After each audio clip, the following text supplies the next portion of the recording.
Name something people take with them to the beach. Turkey. The first thing you buy in a supermarket. Turkey. A food often stuffed. Turkey. How's it going, guys? Welcome back to the channel. We're going to be checking out top 10 hilarious game show bloopers from Watch Mojo UK channel. So I'm assuming these are all going to be UK British type game show bloopers. So going to be interesting because I love game show bloopers. I love funny stuff. I love other countries learning, seeing stuff that's new to me, that's just normal to other people. So like British game shows is going to be something that's going to be normal to people from Britain that I have no clue about. I've never watched British game shows that I know of. You know, maybe a couple that I'm forgetting for whatever reason, but as far as I know, I've never seen any British game shows. So anyways, links down below to the original video. Go ahead and hit like, hit subscribe, do all that fun stuff. And we're going to go ahead and check this out, see what it's all about. We asked 100 people to name a game you can play in bed. Steve. I Spy. From outlandish answers to red-faced presenters. I Spy. Welcome to Watch Mojo UK, and today we'll be counting down our picks for the top 10 hilarious game show bloopers. Before we begin, if you enjoyed this video, be sure to subscribe for more great content. For this list, we've gathered the best and funniest mishaps from some of Britain's most popular game shows. Fingers on the buzzer, please. The nicknames Cheesemongers, Cherry Pickers, Bob's Own, the Emperor's Chambermaids, and the Immortals are or have been used for which groups of men? You Miss Bright, homosexuals? Number 10, let the face see the wall, take me out. Gotta be happy, Tess. I'm happy, mate. The latest in a long line of lads from the Love Lift, this take me out contestant is on cloud 9 after getting himself a date. He and his lucky lady will soon be whisked away to the Isle of Fernando's, but they have to safely vacate the set first, which is easier said than done. Lucky people, it's only the Isle of Fernando! This chap's so chuffed with how his days panned out, he forgets to stop gaping at the woman by his side, and promptly faceplants a partitioning wall. We're gonna have a wicked time! Yeah, man, definitely. I feel great that a girl as good looking as Kaylee had picked me. Not even Paddy Love can cure that. He's not my usual type, but he seems really fun, and I think we'll have a lot of fun on the date. Number 9. That's awesome. He just walks right into the wall. That's great. Bare-chested Merkel, eggheads. Which world leader was photographed bare-chested in... Hold on here. Let me see if there's a better quality here. Nope, 720, auto 720. That's as good as we're getting. I guess it'll look a little bit better for you guys since it's not full screen. It's, you know, shrunk down inside. Well, I can't. You get the point. Inside that little box that you're watching it on. Over there. Siberia in 2007, fishing in a river. World leader was photographed bare-chested in Siberia in 2007, fishing in a river. And again in 2009, riding a horse. Was it Kim Jong-un? Right? Because I know he did a horse ride, a white horse, by the beach. Angela Merkel? To what's typically one of the more civilized TV quizzes, and a rare moment where... Oh, Kim Jong-il is one of the things, so not Kim Jong-un. I know Kim Jong-un rode like a white horse. This might be Putin, actually. Jeremy Vine gets the giggles. The ordinarily composed presenter of Eggheads is pitching a question concerning topless world leaders, but the first of the potential answers leaves him laughing away the tears. It's a great picture, isn't it? Angela Merkel. I think it's Putin. Oh, come on, hold it together, Jeremy. You're meant to be the professional here. In all fairness, all three options offer quite an unusual mental image. Who knew Putin's macho displays would have such wide-reaching repercussions? Which world leader was photographed bare-chested in...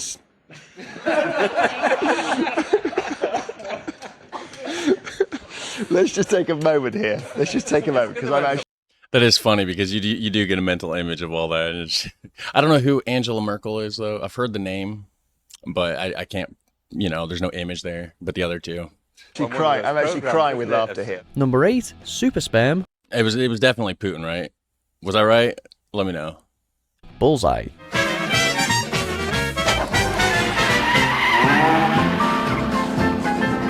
How do you have a...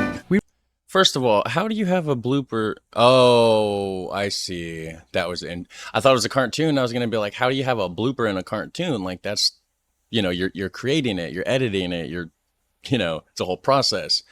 It was just the intro because as soon as I paused it, I can clearly see a studio audience. So, again, I don't know. I'm not familiar with any of these shows.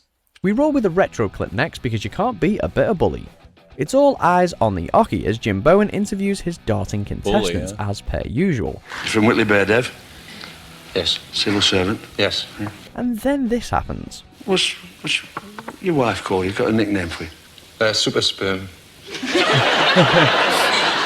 The guy's answer was worthy of Jim's bus fare home, but the presenter's reaction is what makes it. Because why not throw in a few swear words for good measure? We'll cut this bit, bollocks. Glancing at his card, it's a definite case of here's what you should have said. Number 7, break a leg, catchphrase. Ladies and gentlemen, it's catchphrase. To Nick Weir's first day on the job, taking over from Roy Walker as presenter of the much-loved Say What You See series, Catchphrase. Okay. But Weir's big gig began with a big break. He falls down the stairs mere seconds into filming the first episode and spends the rest of the series ambling around on crutches. Not ideal. But in best show business tradition, the show must go on. So welcome to Crutch Phrase. I'm Nick Weir, and I'm plastered. Weir's isn't the only painful fracture on Prime TV either. Judith Stafford was partway through competing on the Krypton Factor in 1989 when she broke her ankle. Ouch. Why does that look like something from the Squid Game, guys? Look at those jumpsuits. But no, it's cool that the dude just kept going with it, and he had a bit of fun. He's like, you know what, Crutchfield instead of Catchfield or whatever. That's great. And the question now is she going to be able to finish this course? But she really looks in great pain. Number this 6, is Squid Games kind of stuff. Like, I mean, the course isn't, but the outfit. Susie Dent's special spot, Countdown.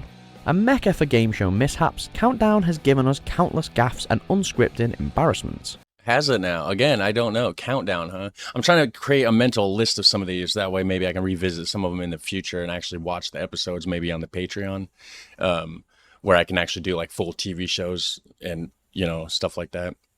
By the way, I have one, so there is a link down below if you want to check out the Patreon. Right now I'm watching Father Ted. I haven't seen it in a bit. I've been uploading some demonetized content, blocked YouTube videos, but yeah, doing Father Ted reaction, and then we're in season 2 on that. I think there's 3 seasons total. I'm not sure, and then I'm not sure what we're gonna move to after that. But yeah, go check it out. And what's yours, Kate? Erection. Hey, hold on. And Countdown, embarrassments. And what's yours, Kate? Countdown has given us countless gaffes and unscripted embarrassments. And what's yours, Kate? Erection. I thought I missed something because it says, and what's yours, Kate? I thought there was more in the beginning. That's why I kept skipping back. But we head directly to Dictionary Corner for one of the best.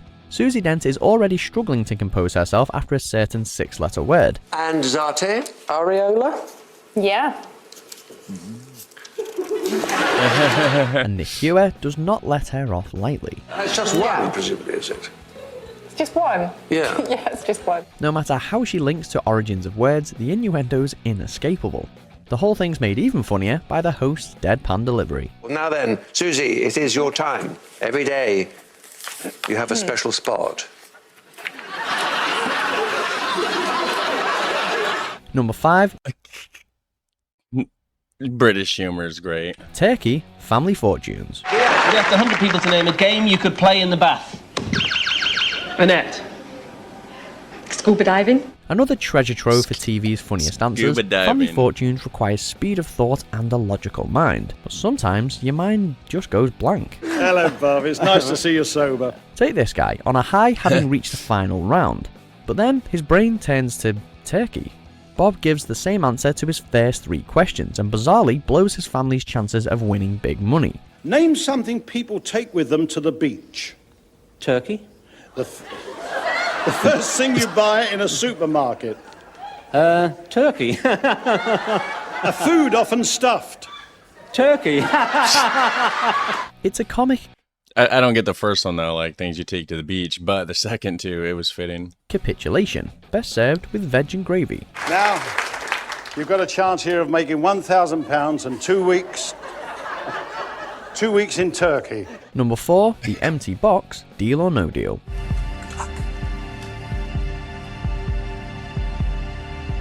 The what deal? Oh, Deal or No Deal. Wait a minute. Is this British? Do they have a British version and an American version? Because I've seen the one with Howie Mandel. Is there a... Huh.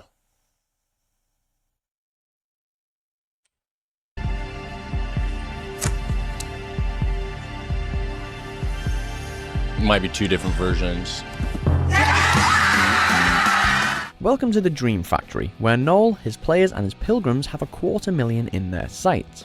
Deal or No Deal proved massively popular in the late 2000s, as players aimed to beat the banker by opening boxes filled with cash sums. But the familiar format fell to pieces when one contestant revealed an empty container. What? Hold it, don't touch it, don't. Yes, it's a penny. Cue a sharp intake of breath and Noel heading backstage as the tension increased before the blunder was smoothed over in typically dramatic fashion. We have an empty box. No. There is nothing in there. Number 3, rude words. I want to know more about this empty box. What happened? Like, they just kind of glossed over it. Wait, that's a big deal. Like, that's a huge, you know, wow.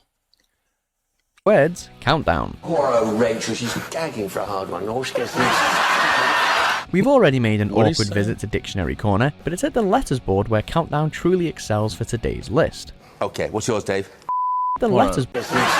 Rude words countdown. Poor old Rachel, she's gagging for a hard one. All she gets is...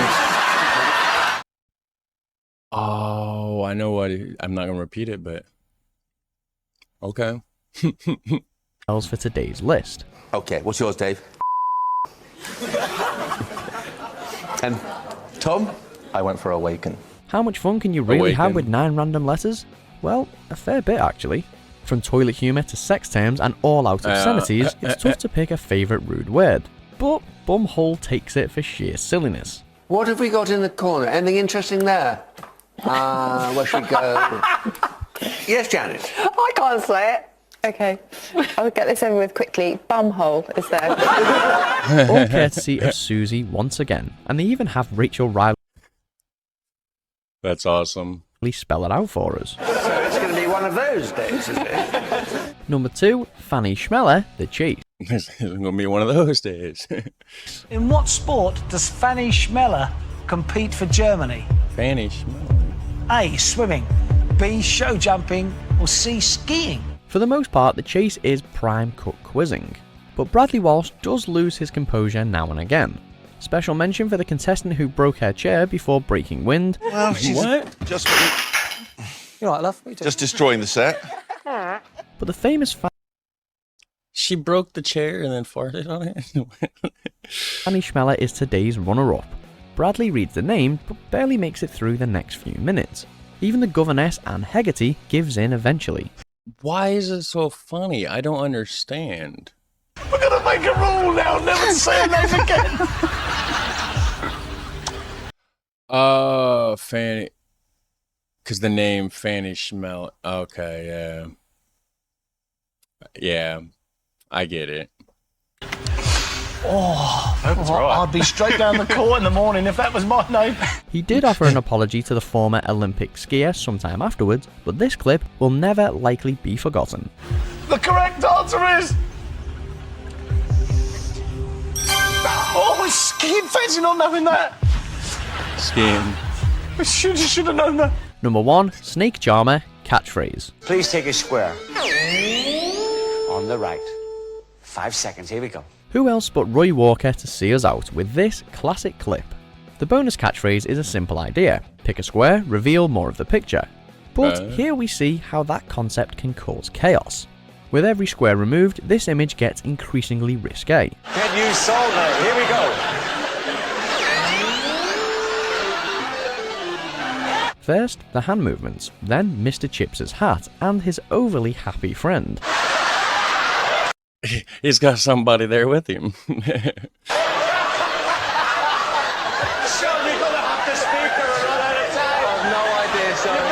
The audience room fits, but Roy does a sterling job of keeping it together until it's finally solved. That's right, Watch your screens. Concentrate. Here we go.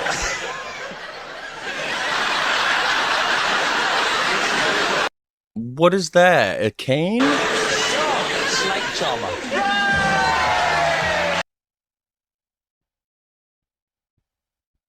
Huh. Do you agree with our Snake picks? charmer. Check out these. That's great. That's great. Wow.